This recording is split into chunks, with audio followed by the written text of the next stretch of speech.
ብልጽግና ፓርቲ 7ኛ ዓመቱን እያከበረ ነው። እኛም ይህን ሁኔታ ተከታትለናል።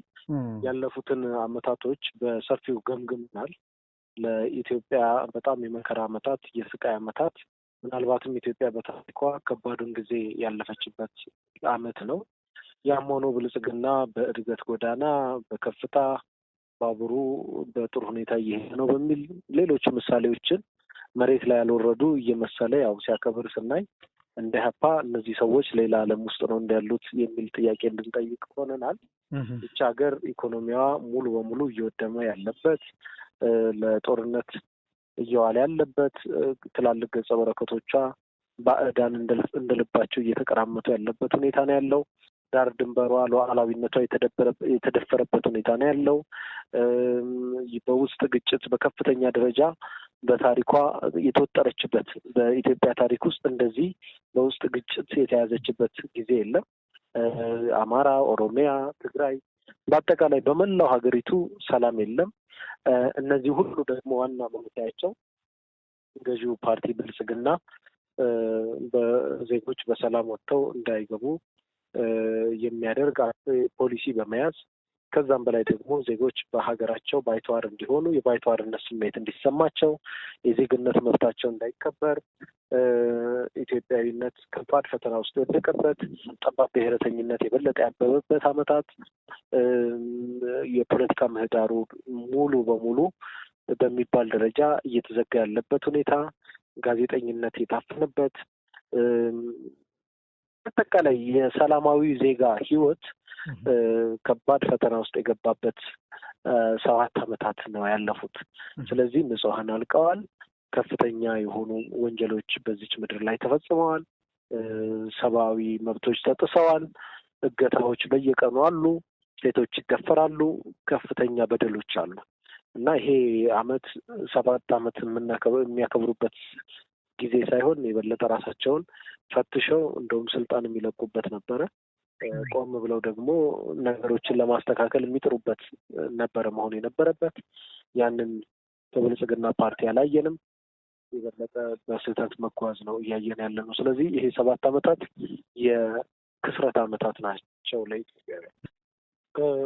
ምንድን ነው መጀመሪያው አሻግራቸዋለሁ ሲሉ ክቡር ጠቅላይ ሚኒስትሩ አሻግሮናል ብለን የጠበቅነው ከጠባብ ብሔርተኝነት አስቸጋሪ ከሆነ ብዙ ችግሮች ያሉበት አንድነታችንን የማያስጠብቀው ህገ መንግስትን ጭምር ያሻሽሉልናል የሚል ነበረ ሲንጠብቅ የነበረው።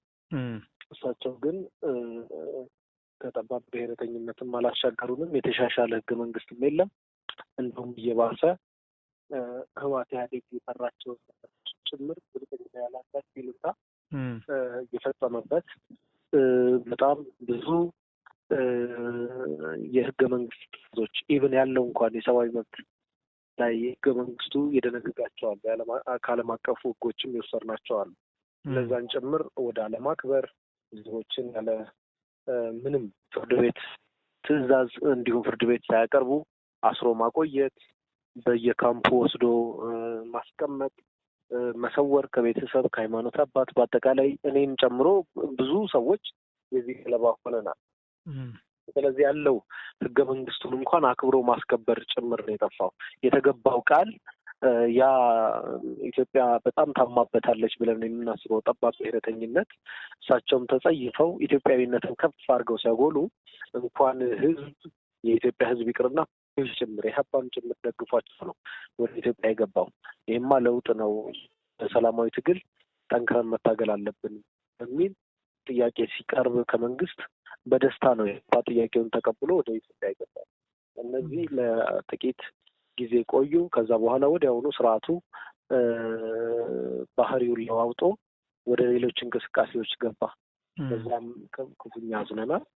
የሆነው ነገር በአጭር ጊዜ በመቀጨቱ ዛሬ አሁን ሀገር ለከፋ ችግር ተዳርጋለች ብለን እናምናለን። ይሄ ለውጥ የመጣው በኢትዮጵያውያን በመላው በአማራ ፋኖ፣ በኦሮሞ ቄሮ፣ በዘርማው በአጠቃላይ በብዙ ኤጀቶ የተባለ በወጣቶች ንቅናቄ ብዙ ዋጋ መክፈል ነው። በእነሱ የመጣ አይደለም። እነሱ በአጋጣሚ ለውጡን ተጠቅመው ሁኔታዎችን ራሳቸው ቁጥጥር ስር እንዲገቡ አደረጓቸው።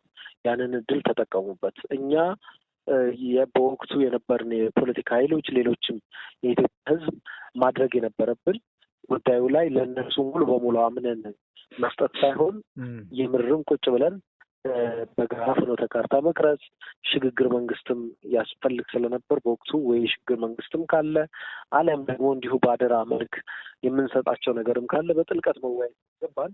ብዙዎቻችን ስሜታዊ ሆንን። ነገሮችን ግራና ቀኝ አልመረመርንም።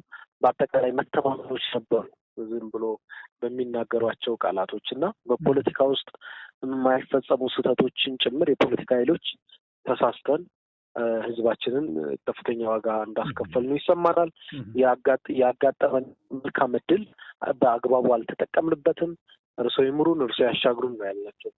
ስለዚህ በወቅቱ የነበረው የህወሓት ኢህአዴግ ባህሪን፣ ማንነት ያንን በዛ መልኩ በዛ ውስጥ ያለፉ ሰዎችን ማንነት እያወቅንም ዝም ብለን በእምነት የሄድንበት ነገር ከፍተኛ የሀገር ችግር ሀገርን ችግር ውስጥ የሚያስገባ ስህተት እንድንሰራ ሆነናል። ነገር ግን ያለፈው አልፏል። አሁንም ቢሆን አልረፈደም።